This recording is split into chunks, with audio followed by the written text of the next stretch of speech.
Ada dua menteri baru yang dirombak dalam kabinet Joko Widodo. Satu menteri yakni perdagangan merupakan pos yang disorot secara intensif oleh publik. Perombakan dinilai sebagai persiapan Jokowi menghadapi pemilihan presiden 2024. Partai Amanat Nasional akhirnya mendapatkan pos menteri di kabinet Joko Widodo. Pasca berhadapan-hadapan di pemilihan presiden 2019, PAN ikut dalam perahu koalisi Jokowi pada 2021. Dan sejak saat itu, isu perombakan kabinet demi mengakomodasi kepentingan koalisi di Kabinet Indonesia Maju berembus. Pada 15 Juni 2022, Zulkifli Hasan, Ketua Umum PAN, mendapat pos Menteri Perdagangan.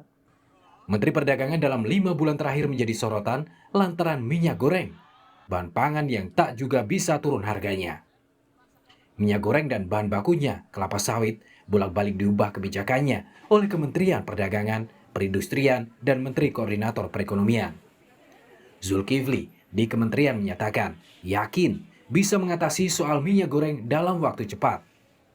Ekspektasi Presiden Jokowi selain minyak goreng, Zul diminta mengurus masalah pangan secara menyeluruh buat rakyat. Kalau kita bersama-sama, minyak goreng yang lama nggak selesai itu, saya kira mudah-mudahan bisa dengan cepat kita bisa selesaikan ketersediaan dan harganya yang terjangkau. Tolong Pak Zul, dengan background Pak Zul yang suka turun ke bawah, mengerti mikro, mengerti retail, detail kalau mengerti soal pangan, ya ketersediaan minyak dan lain-lain itu, nah diyakini itu kepercayaan besar di Presiden, saya mampu melaksanakan itu dengan baik. Oleh karena itu memang fokusnya harus pangan, dagangan, perdagangan, ketersediaan pangan di dalam negeri ini penting sekali gitu. Masuknya Zulkifli Hasan sebagai Menteri Jokowi membuat menteri dari partai politik bertambah satu. Kini, dari total 34 menteri dan 16 wakil menteri di Kabinet Indonesia Maju, ada 17 menteri yang dari partai politik. Ada 4 menteri dari PDI Perjuangan. Golkar, Nasdem, dan PKB masing-masing 3. Gerindra 2 menteri, dan 1 menteri dari P3 dan PAN.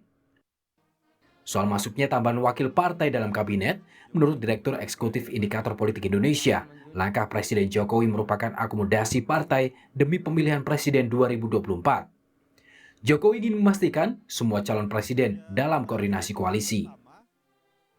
Maksudnya PAN praktis hanya tinggal Demokrat dan PKS, dan dua partai ini tidak punya tidak memenuhi syarat untuk menominasikan capres-cawapres di 2024. Jadi praktis yang bisa menentukan peta politik capres 2024 adalah partai koalisi Presiden Jokowi. Jadi dengan demikian mudah untuk memunculkan all president man.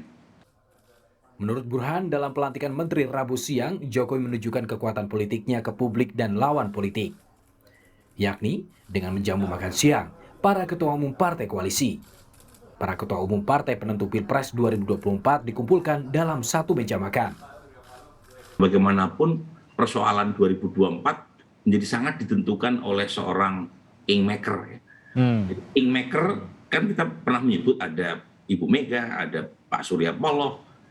Nah itu dikumpulkan dalam satu biduk besar bernama koalisi. Kemarin yang kita lihat bukan semata-mata dilantiknya Pak Zulkifli Hasan maupun Pak Hadi Cahyanto, tetapi ada ketua-ketua umum partai pendukung koalisi yang dipertemukan dalam satu meja makan dan kesemuanya menunjukkan gimmick politik, keluar bersama, ingin memberikan kesan atau sinyal kepada publik. Apapun kepentingan politik presiden dan partai, yang paling penting diperhatikan adalah kewajiban pemerintah memenuhi kepentingan masyarakat, terutama saat ini yang tengah disorot adalah yang berkaitan dengan pangan. Tim Liputan, Kompas TV.